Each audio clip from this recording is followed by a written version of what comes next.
না বলে গেলেন হুজুর আপনি আমাদেরকে অপবাদ দিয়ে গেছেন, আমরা কিসের কোরআনের বিপক্ষে?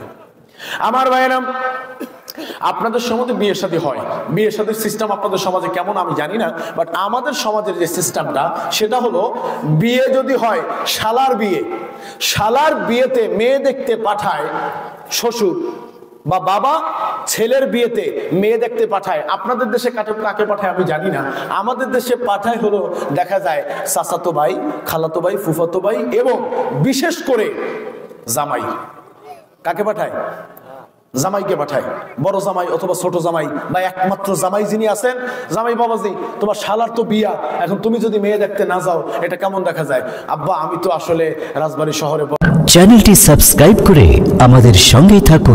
সিমেন্টের দোকান, আমি তো জানেন আমি আসতে পারি না, আমার একদিনে অনেক লস। আরে তুমি দোকান বন্ধ করো, তোমার যত লস হয় আমি দেবো, শালা একমাত্র শালার বিয়া, তুমি মাইয়া দেখতে যাবে না, কেমন হয়? জামাই বাবাজি চলে আসলো, মেয়ে দেখতে গেল, মেয়ের বাড়িতে চলে যায় চাচাতো ভাই, খালাতো ভাই, ফুফাতো ভাই, নিজের জামাই, এরা যায় মেয়ে দেখতে। আপনাদের সমাজে যায় কিনা আমি জানি না, আমাদের সমাজে যায়। আমার ভাইয়েরা, ইসলামের দৃষ্টিকোণ থেকে আমরা যদি কোরআনকে ভালোবেসে থাকি, এই শালার বিয়েতে দুলাভাই এবং খালাতো ভাই, ফুফাতো ভাই দেখতে যাওয়া কি জায়েজ? জায়েজ? আসতে বলেন জায়েজ? না জায়েজ, সম্পূর্ণ না জায়েজ। আচ্ছা এই জায়গায় কি আমরা কোরআনের পক্ষে না বিপক্ষে? এই দুই তিনজন আর বোঝেন নাই, কোরআনের পক্ষে না বিপক্ষে?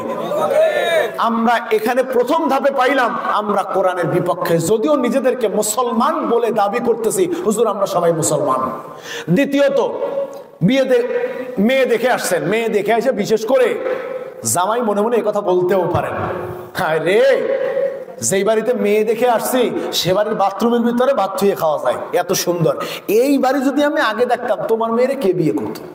এটা মনে মনের কথা। কারে পাঠাইছেন আপনি একটাবার চিন্তা করে দেখেন। বিয়ে হয়ে গেল, হাসবেন না, হাসার জন্য বলছি না, কোরআন বিরোধী মুখে বলতেছি আমরা কোরআনকে ভালোবাসি, আল কোরআনের ঘরে ঘরে জালো, বহুত কিছু করে ফেলতেছি, মিছিল দিয়ে ফাটিয়ে ফেলতেছি, অথচ ঘরের মধ্যে আমরা কোরআন বিরোধী কর্মকাণ্ড করতেছি। আমরা যে আবুল আহাবের চাইতে কম না, এটা কিসে বুঝলাম? দ্বিতীয়, বিয়ে যখন হয়ে যায়, বিয়ে হয়ে যাওয়ার পরে আপনাদের এলাকায় কেমনে হয় আমি জানি না, বিয়ে হয়ে যাওয়ার পরে বিশেষ করে বিয়ের বরযাত্রী বা গোসল দিতে যায়, ছেলেদেরকে গোসলের জন্য পাঠায়, মেয়েদেরকে গোসলের জন্য পাঠায়। আমাদের এলাকায় কি করে? মেয়েকে গোসলের জন্য পাঠায় 8-10 জন যুবক, ওই যে ইয়াং বয়সের খালাতো ভাই, ফুফাতো ভাই, মামাতো ভাই যারা আছেন তাদেরকে পাঠায় মেয়েকে গোসল করানোর জন্য। আর মেয়ের বাড়ির থেকে ফুফাতো বোন, খালাতো বোন, চাচাতো বোন, মামাতো বোন যেগুলো আছে একবারে ডাকর এদেরকে পাঠায় ছেলেকে গোসল করানোর জন্য। আমাদের এলাকায়, আপনাদের এলাকায় পাঠায় না তো? জানি না কোন এলাকায় পাঠায়। যদি এরপরে এসে কি করেন, কতটা বেহায়াপনা! যেই মেয়েটাকে একজন বাবা ছোটবেলা থেকে এই পর্যন্ত কোনোদিন বেপর্দায় চলতে দেন নাই, বিয়ের দিন এসে যাওয়ার পরেই এই মেয়েটাকে উঠানে নামিয়ে দিচ্ছেন, খালাতো ভাই একটু হলুদ লাগাই দিচ্ছেন, মামাতো ভাই একটু হলুদ লাগাই দিচ্ছেন। আপনারা কি কষ্ট পাচ্ছেন? এই বাবাজির উঠে হাঁটা দিল যে। আমার ভাইয়েরা, আমরা এই কথা বলি শেষ করি। ভাই কষ্ট হচ্ছে, আমি বুঝতে পারছি, হুজুরও বলছে কষ্ট হইতেছে সবার। আমি এই উদাহরণটা দিয়ে আপনাদেরকে শেষ করব। দ্বিতীয়ত, যদি এই কাজটা করে, আসলে এই কাজটাকে ইসলামে জায়েজ? ইসলাম কি এটাকে জায়েজ করছে? তাহলে যেই মেয়েটাকে এতদিন ধরে পর্দায় রাখলেন, যেই ছেলেটাকে এতদিন ধরে নামাজি করলেন বা নামাজ পড়াইলেন, মসজিদে পাঠাইলেন, দাড়ি রাখাইলেন, এই ছেলেটার গালে হলুদ দেওয়া, এই ছেলেটার শরীরে হলুদ মাখানো ওই মেয়েদের জন্য জায়েজ না নাজায়েজ? আমরা কি এখানে কোরআনের পক্ষে না বিপক্ষে? আসতে বললেন কেন? প্রথমত বলছিলেন আমরা সবাই কোরআনের পক্ষে, এখন বিপক্ষে কেন? কাজে কোরআনের বিপক্ষে, এমনি মুখে মুখে আমরা কোরআনের পক্ষে। ওই যে জিহাদ জিহাদ জিহাদ চাই, লাঠি দেখলে আর সামনে নাই। আমরা নিজেদেরকে বড় বড় মুসলমান বলে দাবি করি। আমার ভাইরা, শুধু এ পর্যন্তই শেষ নয়, নোংরামি কতখানি চলে। বিয়ে হয়ে গেছে, ছেলেকে হাত ধোয়াইতে আসছে, কেন ছেলে কি হাত ধুইতে পারে না? পারে না? আসছে কারা? ওই যে যুবতী মেয়েরা, তারা এসে দুলাভাই একটু হাতটা ধোয়াই দিই আপনার। কে দুলাভাই কি পঙ্গু? এই পঙ্গু দুলাভাই যাতে এলাকায় না হয়, আর যাতে দুলাভাই হাত নিজেরটা নিজে ধুইতে পারে আর দুলাভাই বলতে পারে আমি কোরআনের বিরুদ্ধে না, কোরআনের বিপক্ষে না, তোমাদের মতন মেয়েদের হাত ধরা আমার জায়েজ নেই, আমি কোরআনের বিরুদ্ধে যেতে পারি না, সুতরাং চলে যাও। ছেলেকে গোসল করাই দিতে হবে কেন? ছেলে কি গোসল করতে পারে না? পারে কি পারে না? আমার ভাইয়েরা, এই জায়গা থেকে, হাত দোয়ানের জায়গা থেকে আমরা কি কোরআনের পক্ষে না বিপক্ষে? তিন জায়গায় কোরআনের বিপক্ষে। শুধু কি তাই, শেষ পর্যন্ত দুলাভাই গিয়ে বলতেছে, হ্যাঁ শালা বউ, তোমার কিন্তু আমার কথায় বিয়ে হয়েছে, খবরদার, শালার সাথে সম্পর্ক কেমন থাকুক আর না থাকুক, আমার সাথে তো সম্পর্ক ভালো থাকে। এরকম সম্পর্ক করে বাংলাদেশের অসংখ্য ফ্যামিলি থেকে শালা বউ নিয়ে দুলাভাই না, শুধু বাবা পর্যন্ত যেই মেয়ে দেখতে গেছে, ছেলেকে বিয়ে না করে ওই মেয়েকে বাবা বিয়ে করে নিয়ে আসছে। আমরা কোন জায়গায় আছি? সুতরাং এই সমাজের মধ্যে যদি ইসলাম প্রতিষ্ঠা হয়ে যায়, যুবক ভাইরা যারা আছেন, মুরব্বী বাবাজিরা যারা আছেন, এখান থেকে আমরা সবাই কোরআনের বিপক্ষে, তবে এই বিপক্ষে থাকতে চাই না, আমরা কোরআনের পক্ষে আসতে চাই। রাজি আছি না নাই? আসতে বলবেন না রাজি আছে নাই?